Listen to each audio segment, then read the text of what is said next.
में हम बात करेंगे about the enzyme linked receptors, that is intrinsic tyrosine kinase receptors and JAK STAT kinase binding receptor. Very very important. Okay, so let's start with the receptors. So अगर हम सबसे पहले एक कंसेप्ट क्लियर करने के तरीके से अगर हम बात करें, ठीक है, तो इसमें क्या होता है, जो हम रिसेप्टर आज पढ़ने वाले हैं उसमें just imagine this is a receptor. Okay, this is the cell membrane. ये रिसेप्टर है. तो रिसेप्टर की जो सेल मेम्ब्रेन की जो बाहर का रिसेप्टर का साइड है, सेल मेम्ब्रेन की जो बाहर का रिसेप्टर का पोर्शन है, उसको आप क्या बोलते हो? Extra cellular domain. ओके, और सेल मेम्ब्रेन के इनसाइड जो पार्ट है उसको आप क्या बोलेंगे? Intra cellular domain. ओके, अब होता क्या है, ड्रग या फिर कोई भी हार्मोन आके कहाँ पर बाइंड करेगा? एक्स्ट्रा सेलुलर डोमेन पे. ठीक है, सो जैसे ही ड्रग आके एक्स्ट्रा सेलुलर डोमेन पे बैठेगा या फिर बाइंड करेगा, ठीक है, वैसे ही क्या होता है, इन रिसेप्टर्स में कन्फर्मेशनल चेंज इंड्यूस होता है. ठीक है, कन्फर्मेशन में स्ट्रक्चरली रिसेप्टर का क्या होता है? चेंज हो जाता है रिसेप्टर. ओके, जिसकी वजह से क्या होता है, जो इंट्रासेलुलर डोमेन होता है वो क्या हो जाएगा? एक्टिव हो जाएगा. क्यों?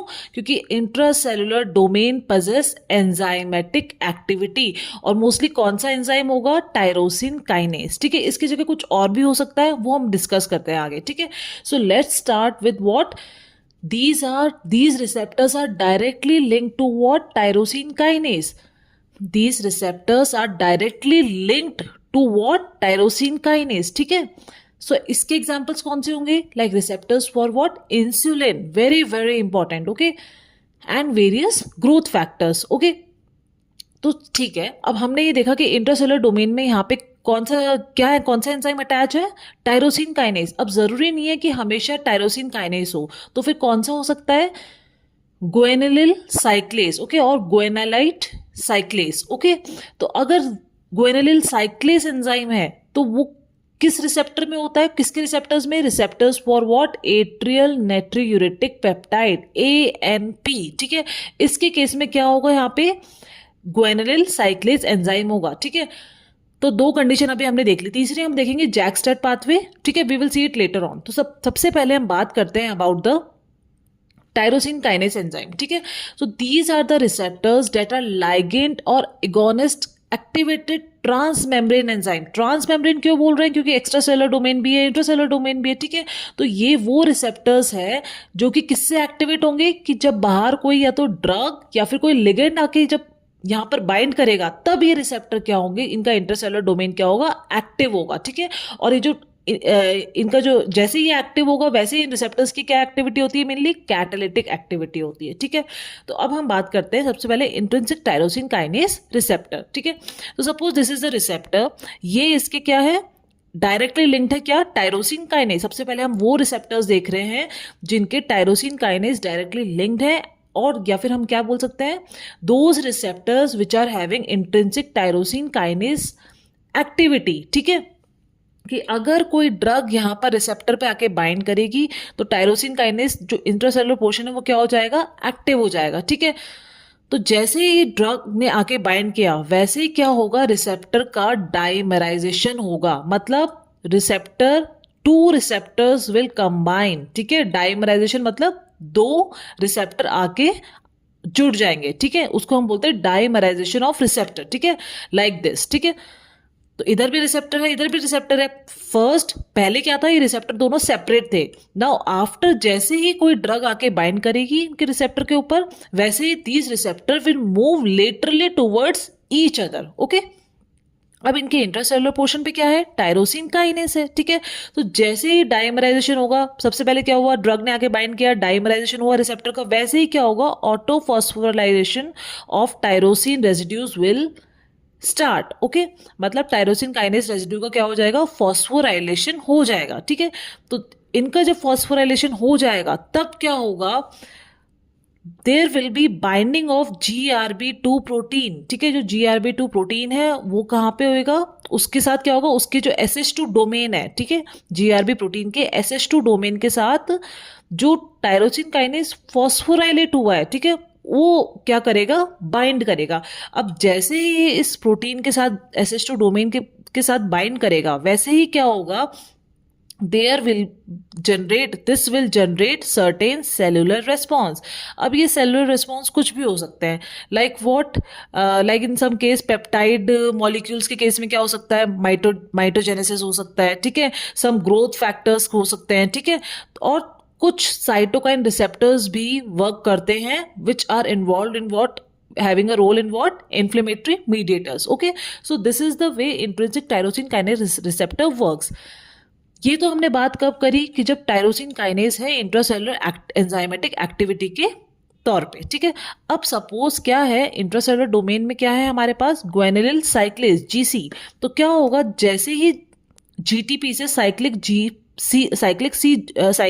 जीएमपी फॉर्म होगा, ठीक है, किसकी प्रेजेंस में, ग्वेनिल साइक्लेज एंजाइम के प्रेजेंस में, and cyclic GMP is what, second messenger, then this cyclic GMP dependent kinase activity will flourish and this will lead to what, cellular response, particular cellular response generate होगा, जैसे किस case में, receptors for atrial natriuretic peptide, और इस case में कौन से थे, insulin and various growth factors. Okay, so this is done.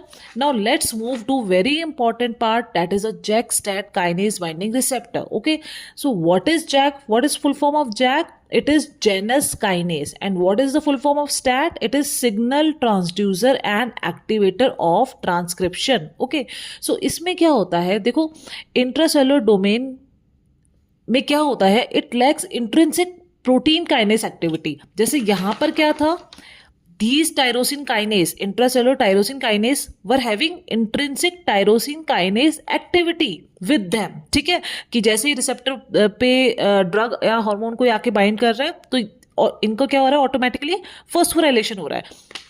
अब क्या हो रहा है इस केस में, यहाँ पर जो टायरोसिन रेसिड्यूज हैं इनके पास इंट्रिंसिक प्रोटीन काइनेस एक्टिविटी नहीं है, तो इनका फॉस्फोराइलेशन नहीं हो पाएगा। तो इनका फॉस्फोराइलेशन कराने के लिए आपको किसी की हेल्प लेनी पड़ेगी, और वो किसकी हेल्प लेनी होती है आपको, जैक की, ठीक है।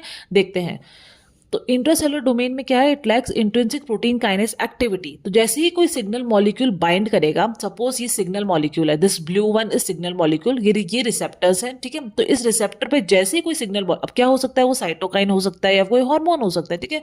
जैसे ही वो आके बाइंड करेगा तो रिसेप्टर का क्या होगा, अगेन डाइमराइजेशन, मतलब receptors will move laterally towards each other. Okay, तो जैसे ही डाइमराइजेशन होगा तो this will activate intracellular domain. तो इससे क्या होगा, इंट्रासेलुलर डोमेन एक्टिवेट हो जाएगा, ठीक है। एक्टिवेट होके क्या करेगा ये, it will bind free moving JAK. तो ये जो जैक है, ठीक है, this JAK which was free moving, अभी तक जैक क्या था, फ्रीली मूव कर रहा था, ठीक है। तो जैसे ही कोई किसी साइटोकाइन या हार्मोन ने बाइंड किया, वैसे ही क्या होगा, इंट्रासेलुलर डोमेन एक्टिव हुआ, तो जो फ्रीली मूविंग जैक था वो कहां पर अटैच हो जाएगा, कहां पर बाइंड हो जाएगा, टू दीज टायरोसिन रेसिड्यू। क्यों, ताकि ये जो टायरोसिन रेसिड्यू है इनको जैक क्या कर देगा, फॉस्फोराइलेट कर देगा, ठीक है। तो क्या हो गया, ये जो टायरोसिन रेसिड्यूज हैं ये क्या हो गए, अब एक्टिव हो गए, ठीक है। सिमिलरली जैसे ही टायरोसिन रेसिड्यूज फॉस्फोराइलेट होंगे, वैसे ही क्या होगा, this will now attach what, STAT. Okay, STAT is what, signal transducer and activator of transcription. वैसे ही क्या होगा, now this STAT will also bind to what, this JAK, ठीक है, दिस टायरोसिन रेसिड्यू, ठीक है।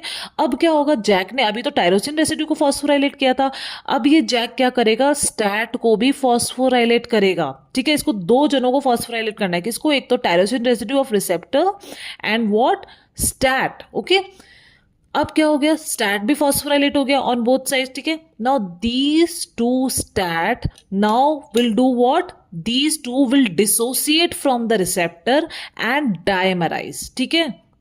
ये दोनों रिसेप्टर जो पहले क्या हुआ था, रिसेप्टर का डाइमराइजेशन हुआ था, अब किसका होगा, स्टैट का डाइमराइजेशन होगा। कैसे होगा, जब ये रिसेप्टर से डिसोसिएट हो जाएंगे, ठीक है।